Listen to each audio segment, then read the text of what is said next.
Hello and welcome to the third edition of Greenkeeping Diaries. In this episode, we're going to look at drainage. We're going to look at how the changing weather patterns are have a significant impact on the year-round playability of the golf course. We'll then focus in on our wettest areas, which are holes 8 through to 12, and the solutions we have in place to fix these problems. We'll then focus in on the implementation of that plan, which is currently taking place on the 12th fairway. I hope you enjoy the video. One of the most challenging aspects of being a course manager is levelling out the extremes of weather. We have the automatic irrigation system to apply water through periods of drought. When the weather turns cold and the grass plant shuts down and is at its most vulnerable, we prevent damage to the greens by introducing play to temporary hole locations. Through periods of excessive rainfall, the course will be closed. The speed in which the course can reopen is directly related to the effectiveness of the drainage system. When I started at Parkstone Golf Club back in December 2015, I was surprised at how wet the site was. Being a heathland golf course, I was expecting an easy, free-draining profile. But this was far from the truth. My first task as course manager, as set out by management committee, was to look at the drainage issues on the fairways.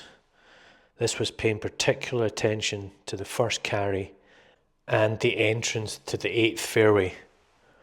Both of these areas were causing significant problems for golfers at specific pinch points. I started by looking at the soil profile. After taking a few samples, it became clear that a large thatch layer had built up, which acted like a large sponge, holding water in the top profile and hampering water flow through to the drier soil below. In order to see the extent of the issue, 9 samples were collected from each of the 3 of the worst fairways, this being the 1st, 8th and 17th.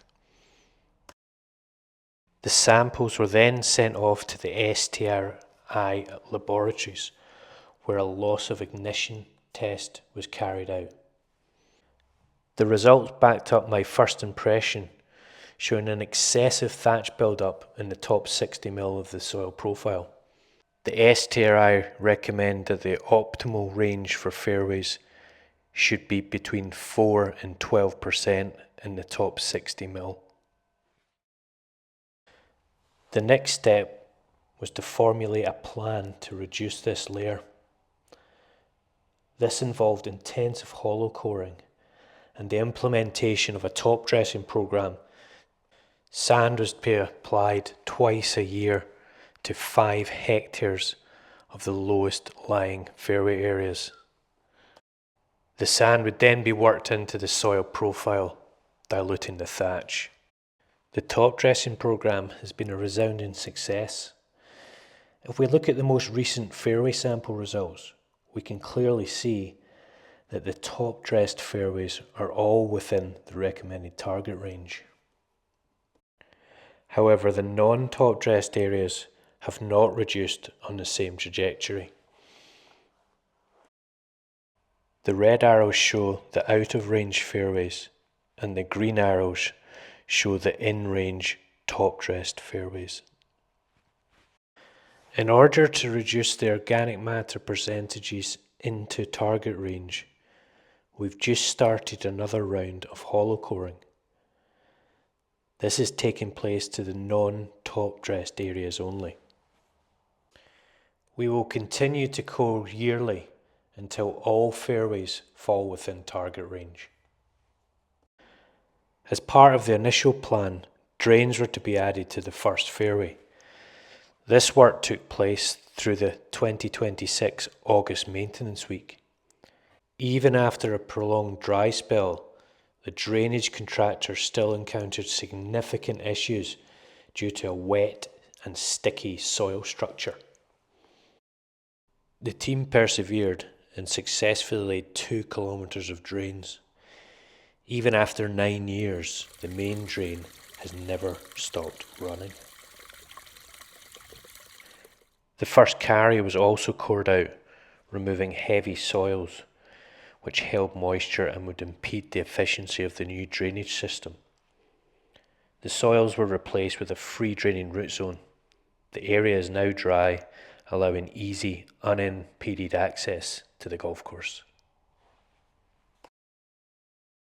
The first leg of the 8th fairway was the most troublesome part of the course. The area did not drain and became a muddy bog. This was compounded as the only access to the 8th fairway was over the bridge.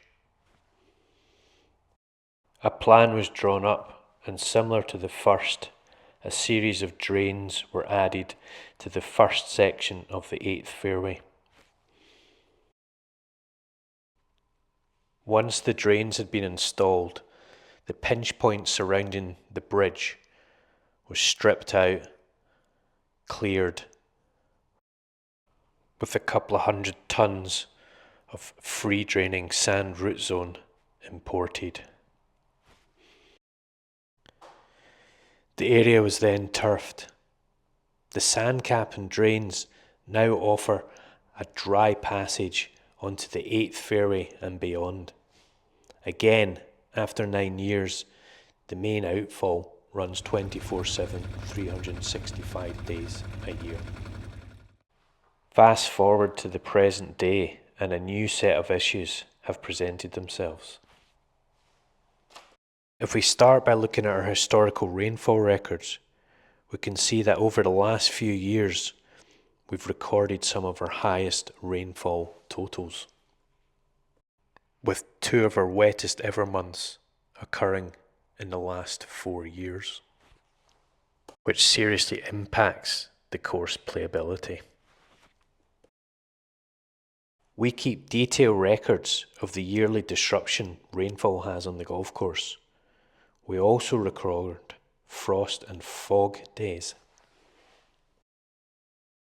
When you break this data down further, you can clearly see that the majority of the disruption is contained within the shoulder seasons of the year. It also highlights that holes 8 to 12 are closed significantly more than the rest of the golf course. In order to fully understand the issues we have on these holes, we have to look back before we can go forward. If we look at the original Willie Park Jr. routing of the golf course from 1909, we can see that he avoided this area, sticking to the drier surrounding heathland. With advancements in technology and holes requiring lengthening, more land was required. Even back in 1932, there were many objections to the club purchasing the land where holes 8 to 11 now sit. The main drainage artery for not only the golf course drains, but all the surface runoff from the houses and roads is through the Luscombe Valley stream. The stream is owned and maintained by Wessex Water. It meanders through the golf course, running down the 1st, 3rd, 8th and 11th holes, before exiting the site and into the Luscombe Valley Nature Reserve. The Nature Reserve is owned by BCP Council and is a triple SI, with Wessex Water maintaining and managing the watercourse through the middle. At the end of its journey and before it enters Poole Harbour, it passes through the sluice gates. These gates close at high tide, preventing salt water entering the sensitive triple SI Nature Reserve. This causes the water to back up until the tide starts to recede. This greatly impacts our lower holes, particularly the 11th, where water can cause flooding, especially when high tide and high rainfall occur.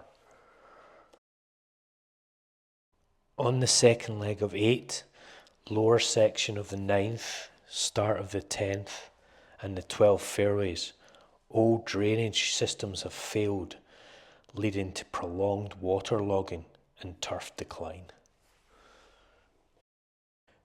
We now have a clear picture of the problems, but what are the solutions? This will involve installing a new drainage system into our problem areas.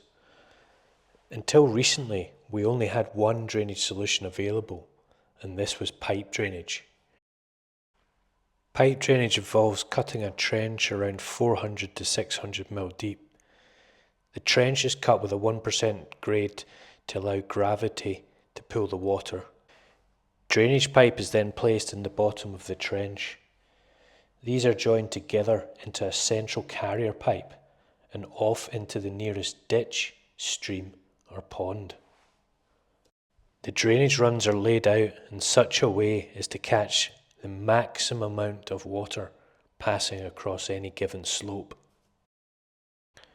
The trenches are then backfilled with gravel and a sand root zone mixture.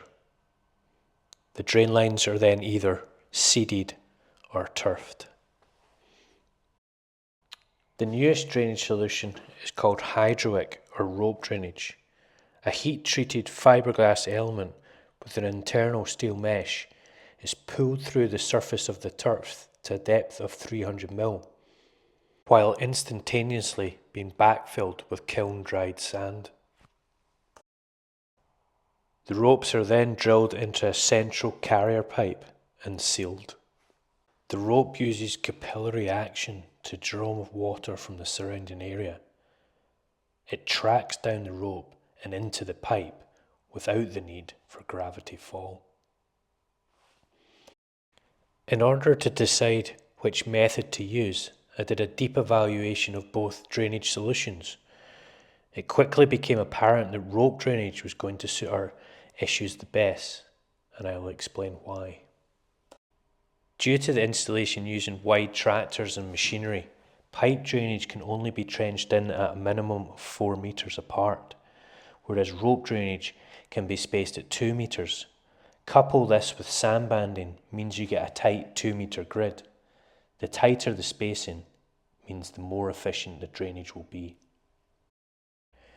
Pipe drainage requires lots of heavy machinery for installation, whereas rope drainage just needs one tractor and a light dumper. I worked it out that to install pipe drains to the areas on holes 8 to 12 would require over 200 trailer movements, one to remove soil and the others to backfill and replace with gravel and root zone. This would have the potential to cause deep ruts and turf damage. The other problem we would face with pipe drainage is how to process the spoil generated from the trench excavations. Being a SSSI, we have restrictions on the amount of soil we can store on site. The old dumps at 10 and 17 can no longer be used due to leaching potential into the surrounding heathland. We have been storing organic mace between 3 and 6, but this is now full. This will be screened later on in the year. With no space for spoil left on site, we have to pay for this to be collected and transported off to external dumps. This adds significant costs to the overall project.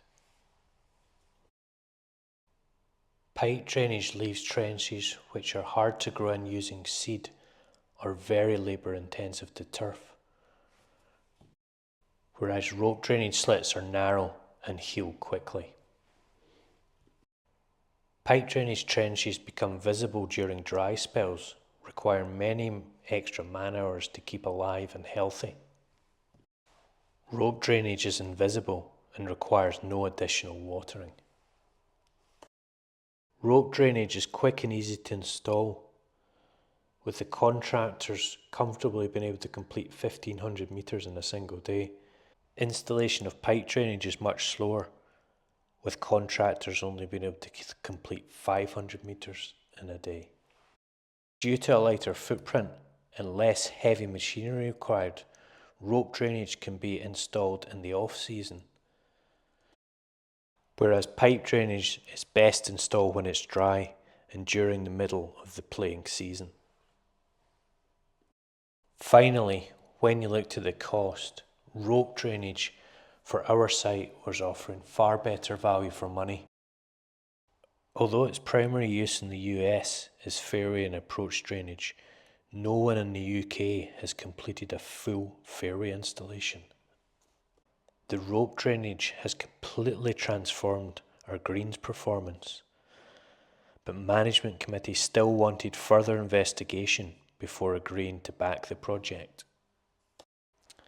In early spring 2025, myself and Derek Johnson visited Knoll Park Golf Club in Bristol, where course manager Michael Sage had installed rope to 2 small areas on 2 different fairways.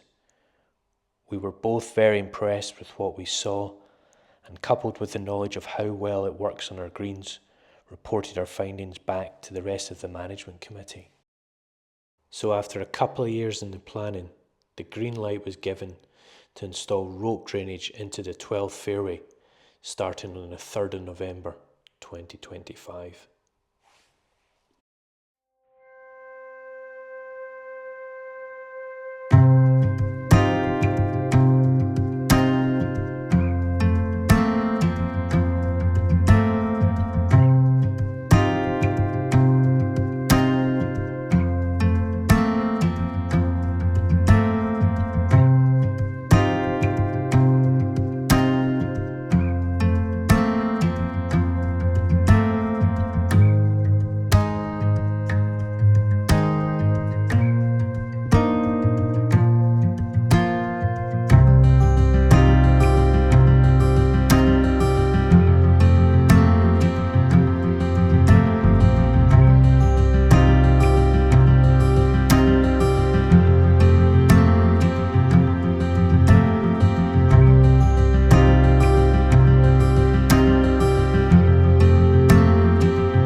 hope you can see that we're utilising everything at our disposal to fix the drainage issues here at Parkstone Golf Club. It is my aim that eventually we'll match up the drainage performance of the greens to the fairways, thus meaning that play can continue longer during rain events, or if we do have to close, the closure time is greatly reduced. In the coming months, I'll be releasing the framework and timescales to fix the remaining issues on holes 8 to 11. Thank you for watching.